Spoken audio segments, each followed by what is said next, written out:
یعنی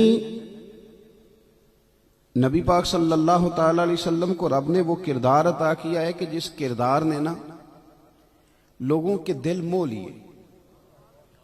اگر کسی کو پتہ چل جائے نا کہ یہاں میری بیماری کا علاج ہے تو بندہ وہ ڈاکٹر میلوں سینکڑوں ہزاروں میل دور بھی ہو تو بندہ پہنچ جاتا ہے۔ کائنات چونکہ اپنی بری خصلتوں عادتوں سے مخلوق پریشان تھی، حضور کو اخلاق اللہ نے اعلیٰ دیے تھے، تو کائنات کو سمجھ آ گئی تھی کہ ہمارا علاج مدینے والے محبوب کے پاس موجود ہے۔ اس لیے نہ لوگ حضور کے قریب آئے، حضور کے خلق سے، کردار سے، عمل سے، حضور کے عطا کرنے سے، سمجھانے سے، کسی چیز کے منع کرنے، لوگوں نے سیکھا۔ ایک ذرا کم رکھیں گے، آواز لاؤڈ کر کے نہ، لوگوں نے سیکھا، کمال سیکھا، اور سرور کائنات صلی اللہ تعالی علیہ وسلم نے نا سوچوں کے رخ ہی بدل کے رکھ دی، سوچوں کے رخ بدلے۔ کچھ چیزیں ایسی ہوتی ہیں جو اصل نہیں ہوتی لیکن لوگ انہیں نا اپنے اوپر طاری کر لیتے ہیں پوری طرح۔ کچھ رسومات ہیں جو ضروری، بالکل ضروری نہیں۔ مہندی کرنا ضروری ہے، چھٹی کرتے ہیں شادی والا کوئی ایک گھر بھی مہندی سے، حالانکہ ضروری، میری بات کی سمجھ آ رہی؟ پتہ سب کو ہے نا ضروری، جان بوجھ کے طاری کر لیتے ہیں۔ اسی طرح یہ شادیوں پہ بڑی ساری رسمیں ہیں، بڑی لمبی چوڑی براتوں کے کھانے اور بڑے جناب سوٹ اور وریاں اور جوڑے اور لباس اور تحفے، سب کو پتہ ہے کہ ضروری۔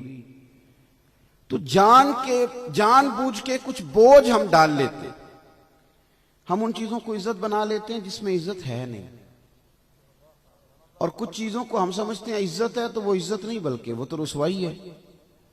دیکھیں عرب کے لوگوں کے اندر نا کچھ چیزیں جس کو وہ عزت سمجھتے تھے، حضور نے فرمایا نہیں یہ عزت نہیں۔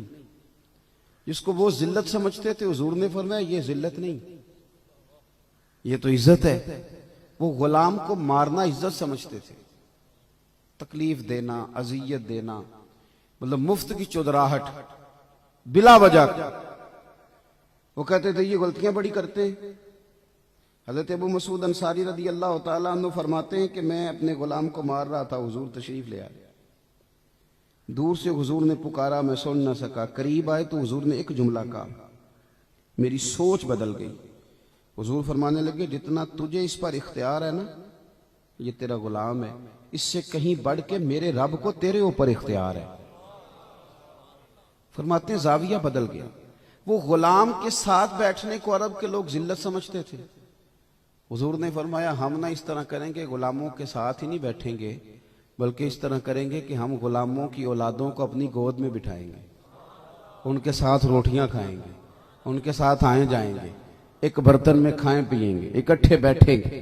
جس کو وہ ذلت سمجھتے تھے میرے نبی نے اسے عزت بنا دیا۔ اب عرب کے لوگ غلام کے ساتھ بیٹھنا، کل تک برادری کا نام لے کے وہ طنز کرتے تھے، تنقید کرتے تھے، تو حبشی ہے، تو عجمی ہے، تو فلاں ہے، تو فلاں ہے۔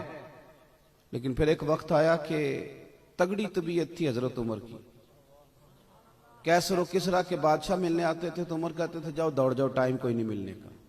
لیکن ایسے سامنے، ادھر دیکھنا میری طرف، ایسے یوں سامنے سے بلال حبشی داخل ہوئے۔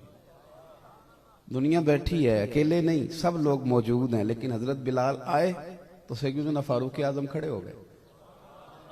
آگے بڑھ کے نا، آگے حضرت بلال کا ہاتھ تھاما، پھر ان کو اپنی جگہ بٹھایا، خود سامنے بیٹھ گئے۔ حضرت بلال کہنے لگے امیر المومنین یہ کیا ہے؟ فرمایا یا بلال انت سیدنا، بلال تو معمولی آدمی نہیں، تو ہمارا سردار ہے۔ سوچوں کا زاویہ بدل گیا۔ جس کو وہ ذلت سمجھتے تھے، رسول پاک نے فرمایا غلط فہمی میں ہو، یہ تو تمہاری عزت ہے۔ ہمارے ہاں لوگ سمجھتے ہیں کہ اخلاق کی بات کریں تو اخلاق کا معنی صرف میٹھا بولنا ہے، اور میٹھا تو لوگ مطلب کے لیے بھی بولتے ہیں۔ بھائی صرف میٹھا بولنا اخلاق نہیں، تیری سوچ کا بدل جانا، تیرا زاویہ نگاہ تبدیل ہو جانا، تیرا اپنے ذہن کو، سوچ کو صحیح سمت لگانا تیرا اخلاق ہے۔ اسی طرح کچھ لوگوں کو وہ سمجھتے تھے ذلت ہے، یہ وہ سمجھتے تھے معاف کر دینا ذلت ہے، بزدلی ہے، اب میں معاف کر دوں